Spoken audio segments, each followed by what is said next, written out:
I'll try to hit on a couple of the questions. So the first, I guess, is the notion that it's unusual to have 25, or this increase is a big jump from previous years.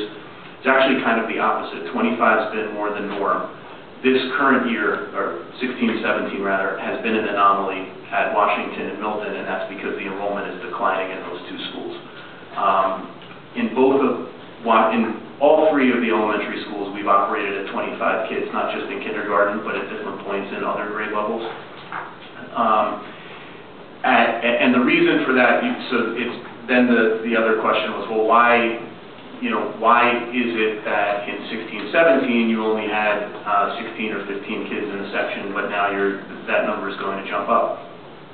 The reason for that mainly is that there are two different timelines that we have to take into account. There's the September 1st is the first day of school timeline, and that's what we're talking about tonight. And it's fairly easy for us to add a section before September 1st, so long as it's not in Chinese or chemistry.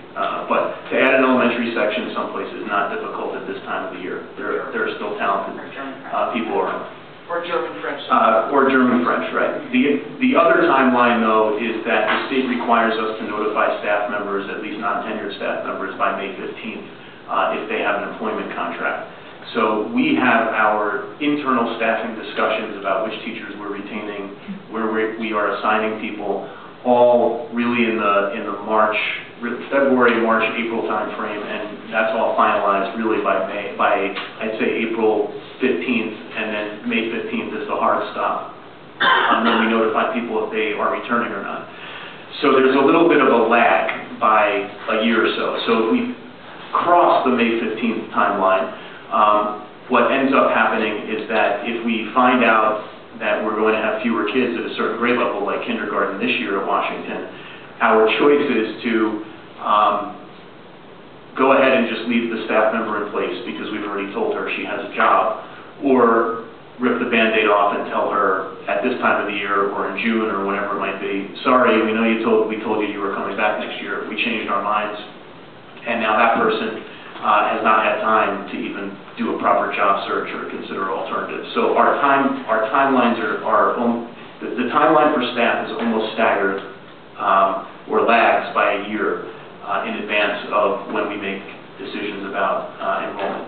So on the one hand, it's true, we would be increasing the section size at Washington by whatever percentage, but on the other hand, the size that's there now is a dramatic difference from what was common 5 years ago. My first year as superintendent in July, we had made the announcement that Washington Avenue School is at 100 students in 4 sections, and that any new person enrolled would have to start at Southern Boulevard School. So 25 has been kind of more than norm depending on AM versus PM in the school each year. But at that point in time, we were constantly gaining kids. Our enrollment was really climbing. And now what's happening at Washington and Milton is that the enrollment's declining, whereas at Southern it's increasing. What would happen if students enter, throughout the year? We have been faced with that in the past.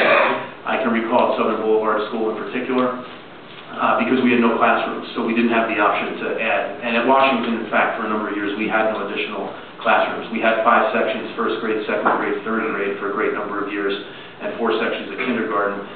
We're moving to 4 sections of first grade next year because of the enrollment loss. But the option, if you have no classrooms, the option when students enter, if you're approaching 28 or 30, the first option is to send that child to a different school in the district because we have the right of assignment for students.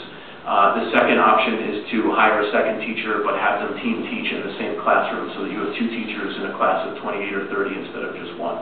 I would not anticipate that that's going to be something we have to consider in this situation.